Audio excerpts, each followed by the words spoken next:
Please, thank you for this unsolicited testimonial.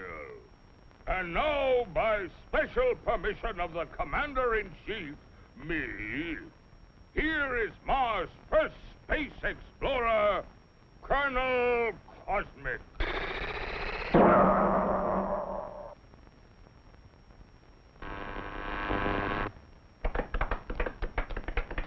I can't tell you how happy I am to see your smiling faces once more. First, let me say that this trip was made possible only by our dauntless chief, Og the Magnificent, introducer of Og Power, which runs most of our industry, and inventor of Og Speed, which doubles the original Og Power. A short time ago, the master was having trouble with the state limousine. He had, of course, developed the explosive charge. But it was inclined to get a little out of hand, just slightly. And of course, there was always the problem of friction. Parts rubbing together, heating up, and causing all sorts of trouble.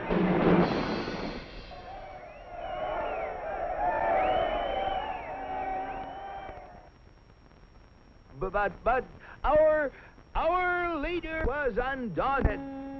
He immediately ordered our first expedition into space to bring back the secret of how other planets got their state limousines to run smoothly. The target was picked with painstaking scientific accuracy. Destination Earth. You all know with what eagerness I volunteered for the mission, and with what confidence I took off.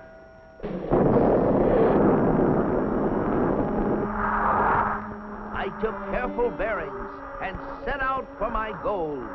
It seemed no time till I was approaching a country of Earth called, the United States of America. I set her down like a feather.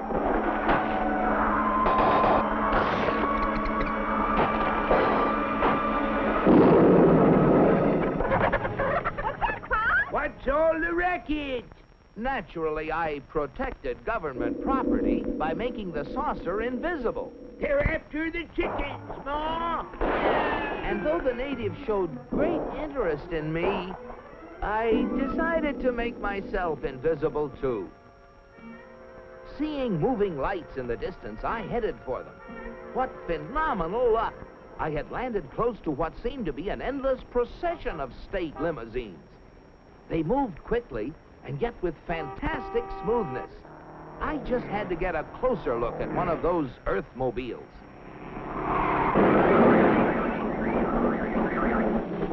Just as I thought. Not only smooth and efficient, but powerful as well. I watched them for hours. Great Ganymede, they were superb. I just couldn't help comparing them with ours. If you call that a comparison. Surely these vehicles must be the property of the highest officials. I was wrong. It seems that almost everybody in this country has one of those, they call them automobiles. They use them for transportation, for business, for pleasure. They use them for all sorts of things. I found that these vehicles gather at places called service stations, where they are fed, lubricated, that's how they beat friction, and given the finest care. The source of their nourishment was something called petroleum. A power source like that must be a highly prized state secret. I had to find out about it. Perhaps the secret lay within this government archives building. It was heavily guarded, but casting discretion to the winds, I walked boldly inside. Their code was remarkably easy to break. They merely substituted the word oil for petroleum. And I soon got hold of a veritable mine of classified information. I began to assimilate the material. I soon found out that though petroleum products are easily found anywhere, petroleum itself is a very elusive substance. Experts have to search for it constantly in all the most likely and unlikely places with all kinds of scientific devices. When they figure they found a good spot, they drill a hole in the ground called an oil well, for almost all oil lies far beneath the surface of the earth. These wells go down thousands of feet and cost a lot of money to drill. But that's no guarantee that they're going to find oil. Matter of fact, in exploratory drilling, only 1 well in 9 finds any oil at all. Only 1 in 44 recovers enough oil to pay for itself. And only 1 in almost 1,000 makes a major discovery. Pretty big odds. Yet America's proved reserves, the oil supplies still underground, have kept increasing steadily. I couldn't imagine how this ever-increasing supply of oil was achieved until I found out that there's not just one, but thousands of oil companies, all competing with each other to discover and develop new sources of oil. For believe it or not, in the USA, anyone who is willing to risk it can drill for oil. But oil discovery is only part of the story. Once they get oil out of the ground, it has to be moved through pipelines, on ships, or in tank cars, to fantastic processing plants called refineries. Crude oil goes in, and great Jupiter, the things that come out. Gasoline, for example, the most efficient mobile power source on Earth. That was the stuff that powered all those cars and trucks. And asphalt, which makes smooth, durable roads.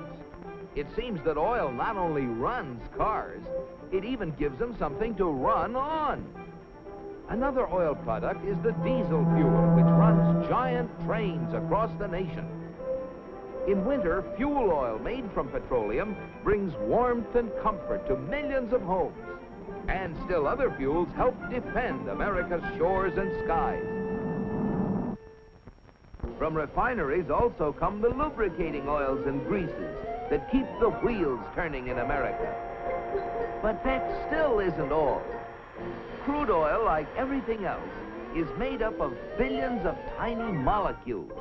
And using the magic of research, oil companies compete with each other in taking the petroleum molecule apart and rearranging it into, well, you name it, fabrics, toothbrushes, tires, insecticides, cosmetics, weed killers, a whole galaxy of things to make a better life on Earth. And you know, it isn't just oil companies that try to outdo each other, competing for the customer's dollar.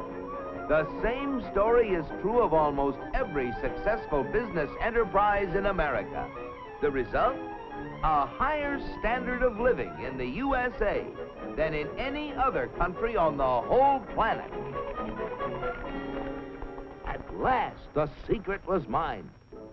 And now, to get proof of my discovery, smuggled past the border guards. In spite of my infinite precautions, one of them became suspicious and gave the alarm. Come back for the eggs, did you? Yeah, Pa! And so, with the fond farewells of the natives ringing in my ears, I took off once again for Mars. My landing was a little bumpy, but I saved my precious cargo. Yes, I brought the secrets back with me, and here they are. The big secret is, of course, oil, which has brought a better life to all the people in the USA.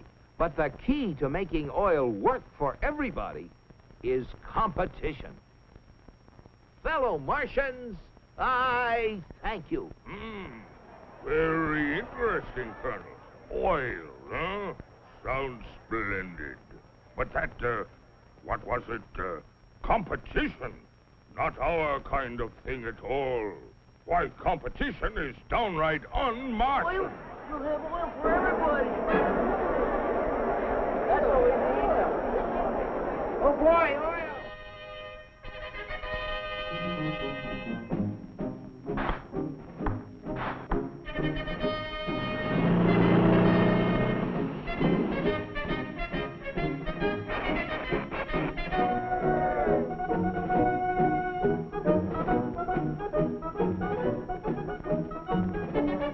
Look at them. You know what this means, Cosmic? You bet I do, Og. It means that you're through. So why don't you get lost? Yes, the real secret is not only a great source of energy, but also the freedom to make it work for everybody. And if you have both of these things, any goal is possible.